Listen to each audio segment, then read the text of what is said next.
Welcome to Strip Coverlet, where we squeeze the bigger picture out of literature. I am Adrian Fort, and we're here for another poetry discussion. Why? Because it's Monday, and on Monday we have poetry.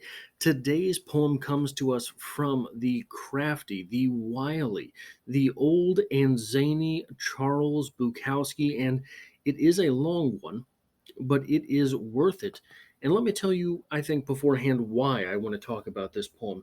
Because there is an element in this poem that I think points to something which is underappreciated in life. At the end of this poem, I have a bit of philosophy discussion. And it's going to be a philosophy discussion that may be surprising considering the contents of this poem and where this poem ends up. In fact, it's going to be a bit of a philosophy discussion that, look, there's a link to my personal channel in the description below. If you follow that link to my personal channel and subscribe over there, by the way, because who's giving you poetry like this? Um, I had a discussion about philosophy that got me a little bit of pushback. And one of the reasons is that the philosophy I'm going to talk about at the end of this video, I contend, is largely misunderstood. And I think we're going to get there. So, Let It Enfold You by Charles Bukowski. Either peace or happiness. Let it enfold you. When I was a young man, I felt these things were dumb, unsophisticated. I had bad blood, a twisted mind, a precarious upbringing. I was hard as granite.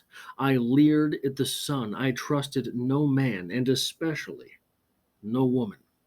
I was living a hell in small rooms. I broke things, smashed things, walked through glass, cursed. I challenged everything. I was continually being evicted, jailed, in and out of fights, in and out of my mind. Women were something to screw and rail at. I had no male friends. I changed jobs and cities. I hated holidays, babies, history, newspapers, museums, grandmothers, marriage, movies, spiders, garbage men, English accents, Spain, France, Italy, walnuts, and the color orange.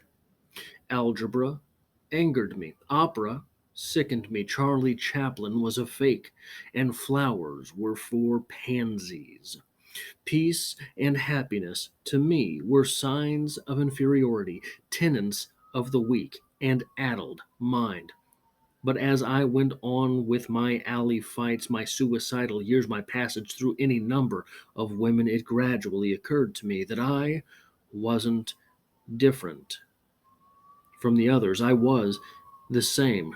They were all fulsome with hatred, glossed over with petty grievances. The men I fought in alleys had hearts of stone. Everybody was nudging, inching, cheating for some insignificant advantage. The lie was the weapon, and the plot was empty. Darkness was the dictator. Cautiously, I allowed myself to feel good at times. I found moments of peace in cheap rooms, just staring at the knobs of some dresser or listening to the rain in the dark. The less I needed, the better I felt. Maybe the other life had worn me down. I no longer found glamour in topping somebody in conversation, or in mounting the body of some poor drunken female whose life had slipped away into sorrow. I could never accept life as it was. I could never gobble down all its poisons, but there were parts, tenuous, magic parts, open for the asking. I reformulated. I don't know when, date, time, all that. But the change occurred. Something in me relaxed, smoothed out. I no longer had to prove that I was a man. I didn't have to prove anything. I began to see things: coffee cups lined up behind the counter at a cafe, or a dog walking along a sidewalk, or the way the mouse on my dresser top stopped there with its body, its ears, its nose. It was fixed, a bit of life caught within itself, and its eyes looked at me, and they were beautiful, and then it was gone. I began to feel good. I began to feel good in the worst situations, and there were plenty of those. Like, say, the boss behind the desk, he is going to have to fire me. I've missed too many days. He is dressed in a suit, necktie, glasses. He says, I am going to have to let you go. It's all right, I tell him. He must do what he must do. He has a wife, a house, children, expenses, and most probably a girlfriend.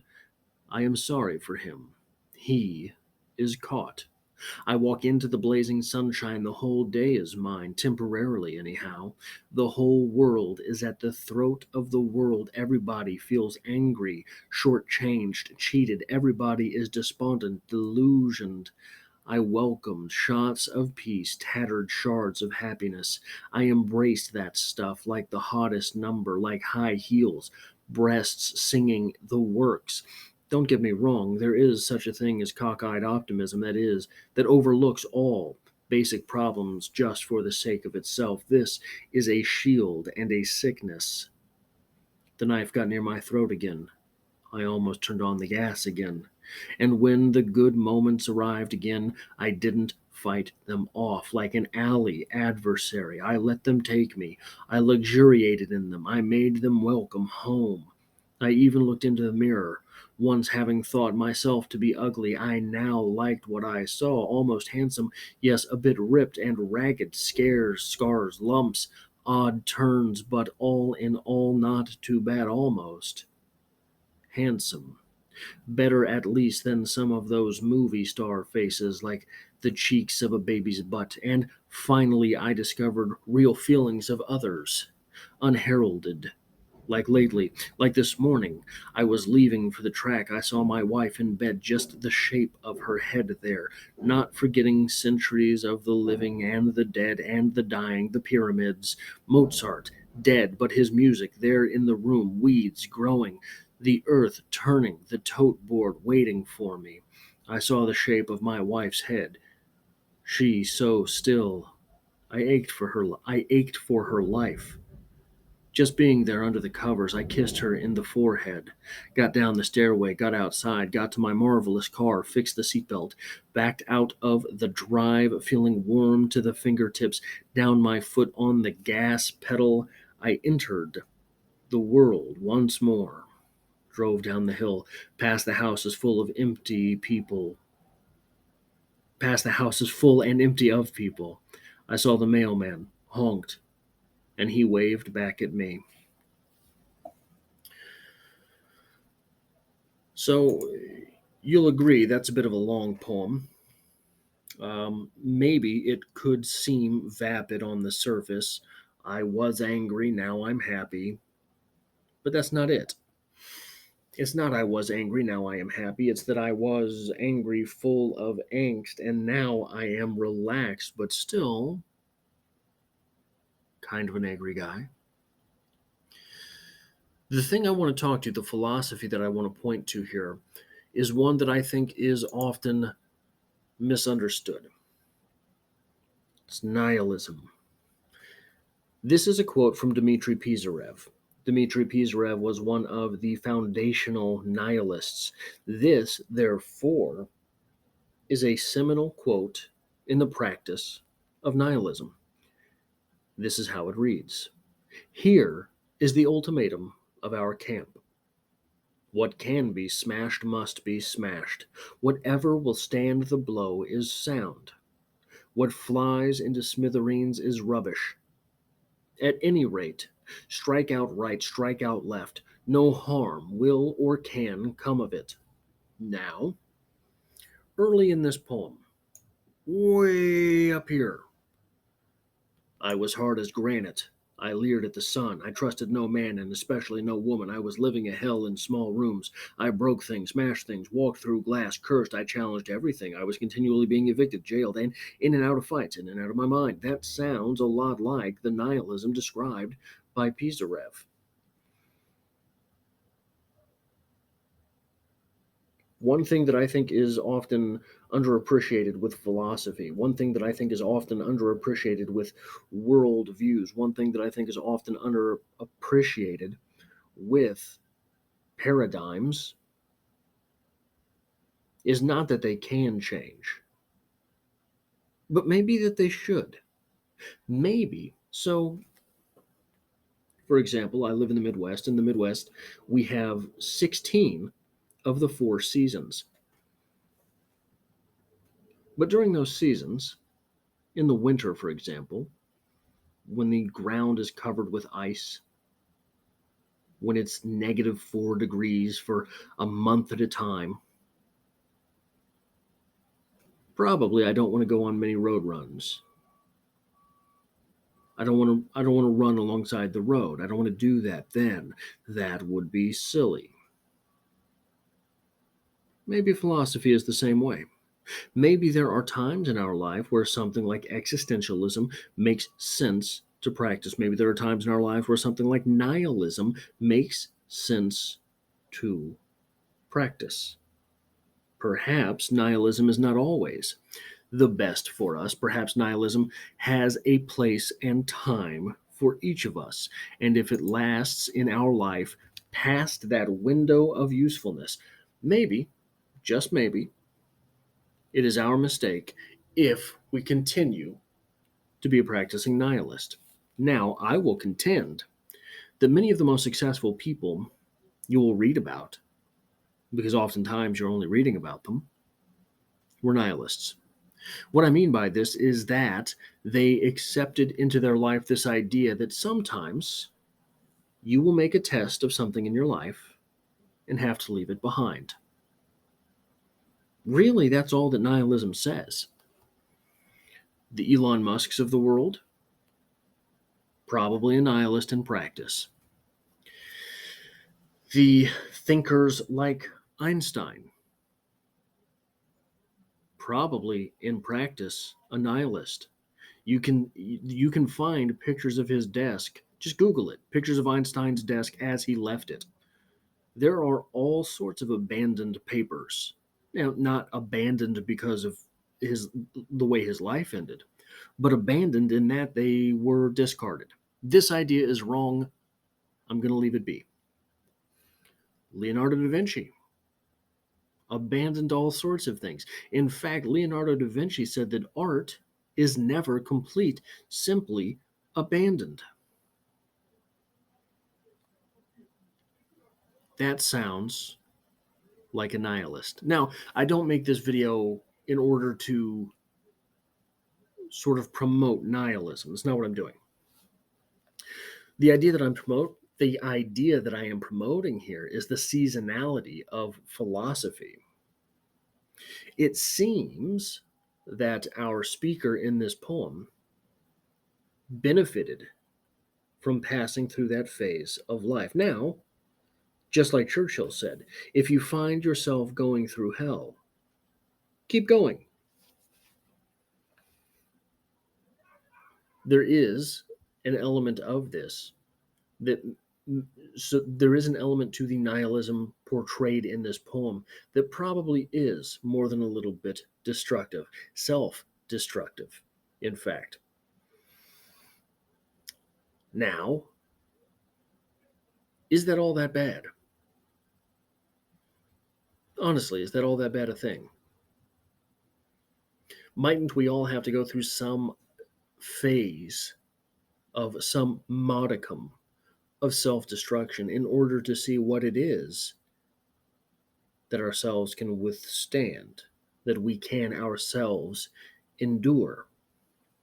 I think probably.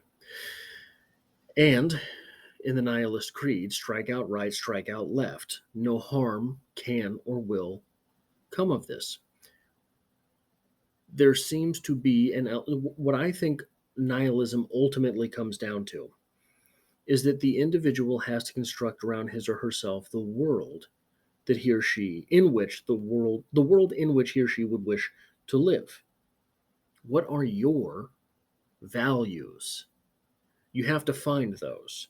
It isn't easy. Our speaker in this poem found those values at the end of an alley fight. I don't think that's necessarily the case that it has to be. I don't think it's necessarily what has to be done, but it's the way he found them.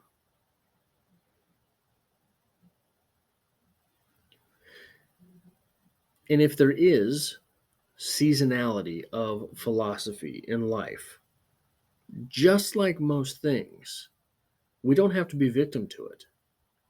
We can come out and decide. If we decide that it is time for a nihilistic turn in life, we have a turn of nihilism. And then maybe we go back to something more cute and cuddly.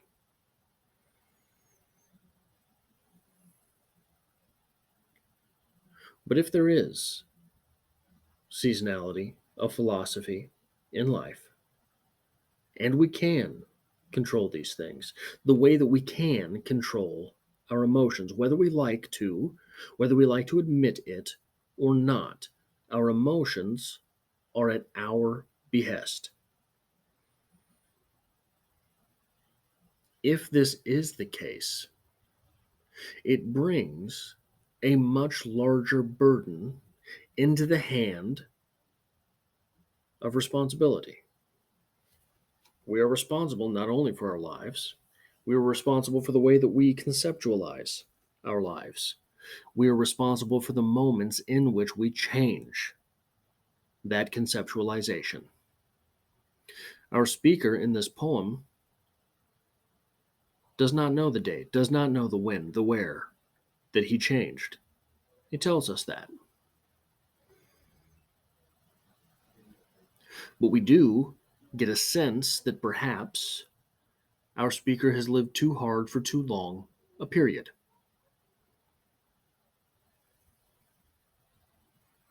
And if that is the case, we have to assume he is to blame. We are to blame. In order to save myself that blame, I choose to just always be a nihilist. It's the simplest way. That is all I have for this poetry discussion. I will be back next Monday with another poetry discussion because next Monday it will be Monday, and on Mondays we have poetry. But also, I am currently making our way, chapter by chapter, video by video, week by week, through Fairy Tale by Stephen King. We are nearing the end of this book, and not only that, but next month there will be poetry on Mondays.